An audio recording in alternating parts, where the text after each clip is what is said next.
El Señor esté con ustedes. Y con tu espíritu. Lectura del Santo Evangelio según San Mateo. Gloria a ti, Señor. En aquel tiempo se acercó a Jesús un joven y le preguntó: Maestro, ¿qué cosas buenas tengo que hacer para conseguir la vida eterna? Le respondió Jesús: ¿por qué me preguntas a mí acerca de lo bueno?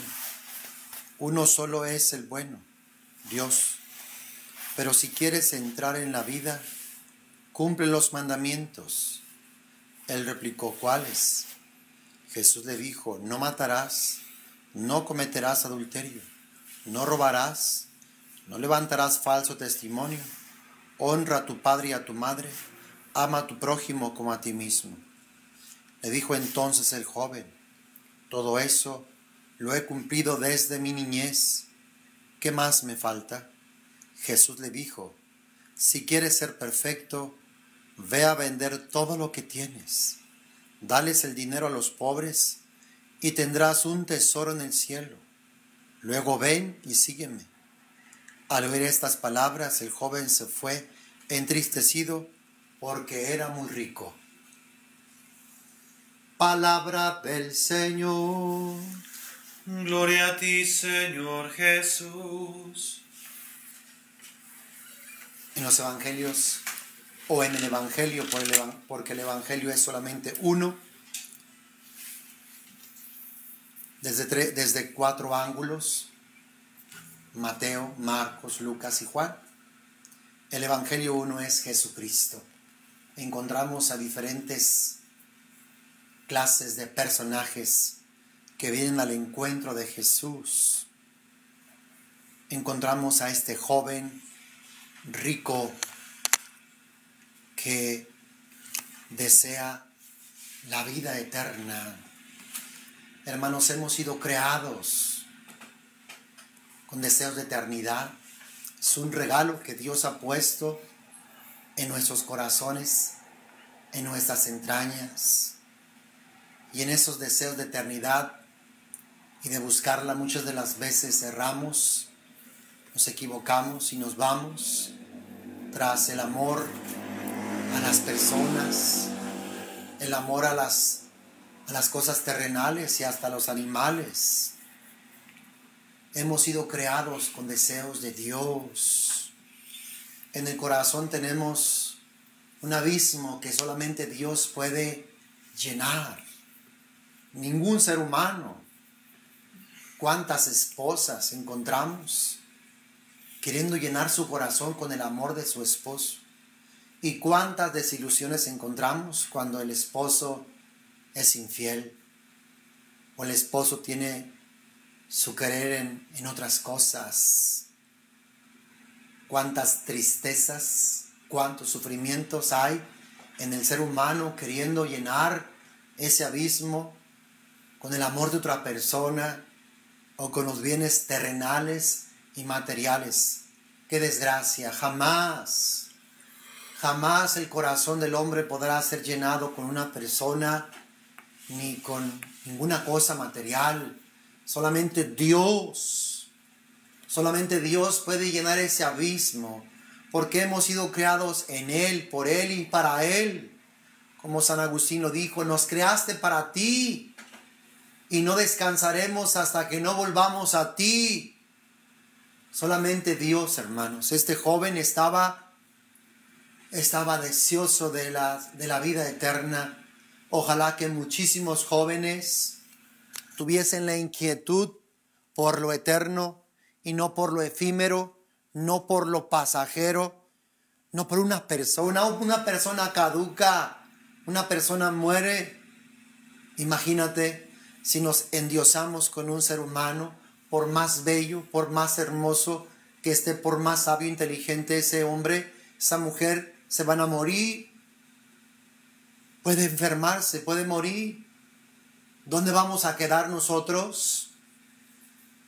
Imagínate el colapso, la ruina, el dolor, el sufrimiento.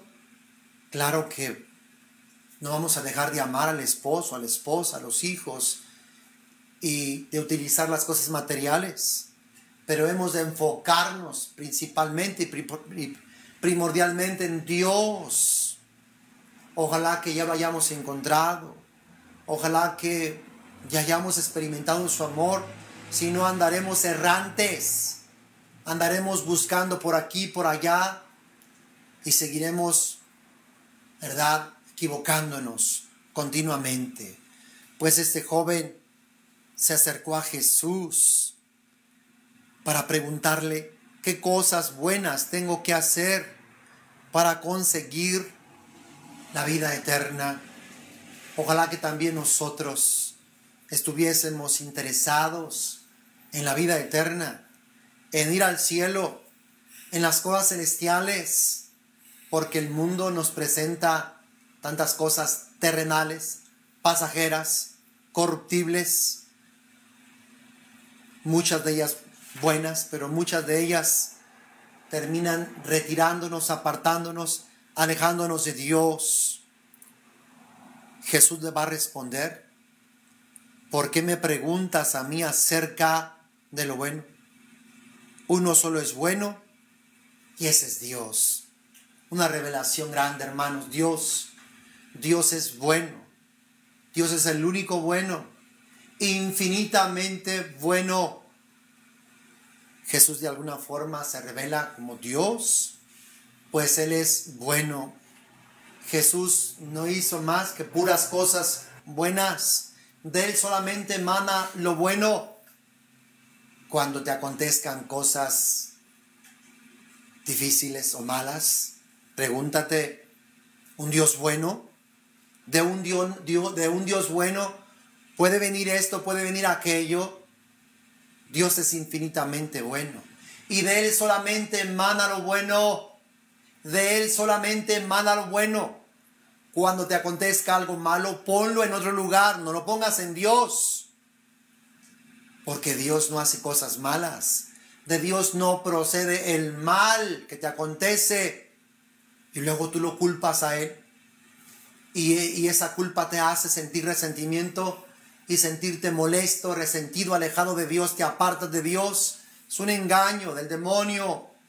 Dios es infinitamente bueno y de Él solamente emana lo bueno. Dice Jesús: pero si quieres entrar en la vida, cumple los mandamientos. Y Él replicó: ¿cuáles? Algo esencial y primordial en nuestra relación con Dios, en poder adquirir, en poder recibir la vida, son los mandamientos, que de alguna forma es la misma vida de Dios. Dios nos manda, nos pone normas, preceptos, que no son sino para protegernos, para guardarnos, para guiarnos, para dirigirnos hacia Él. Los mandamientos de Dios no son para oprimirnos, no son para esclavizarnos, son muestras de su amor. Dios nos ama tanto que nos muestra los caminos para poder llegar a Él, para poder recibir su amor y para poder librarnos de las acechanzas del mismo demonio. Mucha gente los ve como algo que oprimen, que esclavizan, que roban la libertad. Todo lo contrario, la palabra de Dios es vida, la palabra de Dios es libertad, la palabra de Dios es alimento, es luz. Si queremos tener vida, la vida de Dios, Dios nos da su palabra, Dios nos da sus mandamientos. Si Él nos dice que no hemos de hacer algo es porque es lo mejor, pero nosotros de tontos ahí vamos a hacerlo, a experimentarlo, y cuando menos acordamos caemos en las redes, en los engaños del mal, y después para zafarnos, ¿cuánto nos cuesta? Es muy difícil zafarse de aquellos pecados en los cuales nos hemos visto atrapados. Tenemos que luchar, tenemos que esforzarnos.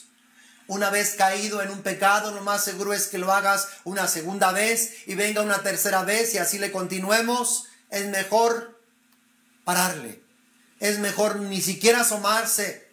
Lo mejor es obedecer a Dios en la fe, sabiendo que Dios nos aconseja y nos manda lo mejor. Si Dios dice algo es porque es lo mejor para cada uno de nosotros. No lo pongamos en duda, no desconfiemos. Tengamos la confianza que si Dios dice algo es por amor, para protegernos, para guardarnos. Pues el joven replica, ¿cuáles? Y Jesús le dice, no matarás, no cometerás adulterio, no robarás, no levantarás falso testimonio, honra a tu padre, a tu madre, ama a tu prójimo como a ti mismo.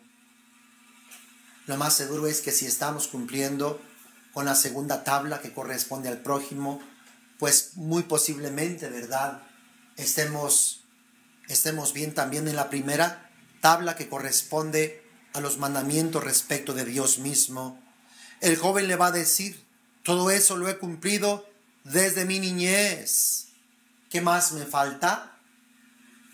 Vean, la agresividad, o sea, el deseo de ir más allá. Ojalá que también nosotros quisiésemos ir más allá y no estemos como regateando. En este tiempo el mundo regatea. ¿Y qué dice el mundo? Ojalá cambiaran la palabra de Dios, está muy anticuada. Ojalá que la cambiaran y la adecuaran a estos tiempos. Y no falta, ¿verdad?, gente que hace por allí algunos textos en el internet que el Papa dijo esto otro. Nada. La Biblia no puede ser cambiada. La Biblia es la palabra de Dios. Cielos y tierra pasarán, pero la palabra de Dios jamás pasará. Jamás pasará. La palabra de Dios está vigente. Está vigente. Cuando una persona vive sin Dios, vive sin gracia, pues lo más seguro es que esté a la deriva, que esté llena de pasiones, que esté llena de desequilibrios. Imagínense adaptar la palabra de Dios a una vida de corrupción, a una vida de pasiones. Imposible. Nosotros somos los que tenemos que adaptarnos a Dios. Nosotros somos los que tenemos que dejar el pecado. Nosotros somos los que tenemos que dejar hacer un acto de renuncia a Satanás y vivir la vida de gracia, pedirle a Dios su gracia y darnos cuenta que la palabra de Dios es viva y es eficaz y es actual para estos tiempos. La palabra de Dios puede vivirse solamente con la gracia de Dios y solamente así podremos vivir en paz. Quien da rienda suelta a sus pecados, a sus pasiones, apetencias, tarde que temprano se verá perdido en la oscuridad, en las tinieblas, con vidas desgraciadas, con vidas perdidas. Por eso, hermanos, no dejemos que la palabra de Dios sea luz a nuestros pasos, que la palabra de Dios sea la que rija nuestra vida. De otra manera, nos perderemos. Y no solamente hemos de obedecer la palabra de Dios, sino ir más allá como este joven que era su objetivo, era su petición principal, quería ir más allá. ¿Qué es lo que Jesús le dice? Si quieres ser perfecto, ve a vender todo lo que tienes, dales el dinero a los pobres y tendrás un tesoro en el cielo. Luego ven y sígueme. Esa es la vida perfecta, la vida en la cual Dios lo es todo, en la cual uno no está pegado a nada ni a nadie, ni a personas, ni a cosas materiales, terrenales, sino que dependemos totalmente de Dios. Jesús le dice, ve y vende todo lo que tienes y dáselo a los pobres, y después ven y sígueme. Dice que al oír estas palabras el joven se fue entristecido porque era muy rico, tenía muchos bienes. Su corazón estaba pegado a las cosas terrenales, materiales. Yo creo que se puede obedecer a la palabra de Dios, pero tener todavía muchos apegos a personas, a cosas. Y la vida perfecta, hermanos, está en solamente depender de Dios. Que Dios sea nuestra perla preciosa. Que Dios sea el tesoro de nuestras vidas. Lo que más amemos, lo que más aquilatemos, por lo que vivamos. Claro, puedes tener tu esposo, tu esposa, tus hijos, amarlos. Pero nunca, nunca que ocupen el lugar que solamente le corresponde a Dios. Que realmente vivas una vida desprendida, una vida dependiente de Dios. Que Dios sea tu todo. Sí, tenemos que vivir esta vida humana. Tienes que trabajar. Tienes que tener una casa y demás cosas. Pero que realmente, hermano, dependas de Dios. Tu seguro sea Dios. Tu vida sea Dios. Si Jesús nos dice esto, la vida tiene que ser mejor así. Dependiendo de Dios. Dependiendo de la providencia divina. Dios nos invita a vivir de esta manera. Dice que es la vida perfecta. Fue como Jesús vivió. Jesús no tuvo casa. Dijo que no tenía dónde reposar su cabeza. Que las zorras tenían madrigueras y los pájaros nidos. Pero Él dependía solamente de Dios. De la providencia divina. Y Jesús es el feliz. Jesús es el dichoso. Jesús es el hombre libre, hermanos. Jesús es el hombre más bello, más hermoso, más santo. Jesús es el mismo Dios que nos enseña a cómo vivir esta vida humana. Como Jesús dice, el que tenga oídos que escuche. Es la palabra de Dios que nos invita a no depender de nadie ni de nada más que de Él mismo. Jesús nos dice que sepamos compartir nuestros bienes materiales con los más necesitados. Y de esta manera dice, tendrás un tesoro en el cielo siempre que puedas apoyar, ayudar a otra persona. No importa que tu cuenta bancaria disminuya, apoya, ayuda. Dice Jesús que tendrás un tesoro en el cielo y más en este tiempo que de seguro que no faltarán los necesitados. Alguien que toque a la puerta de tu casa, no lo dejes sin darle, sin desprenderte. Que Dios, hermano, nos ilumine cada vez más para que podamos amoldarnos cada vez más a su palabra, que su palabra reine, que su palabra rija en nuestro corazón, en nuestra vida. Que Dios te bendiga, hermano, abundantemente. Bendiciones.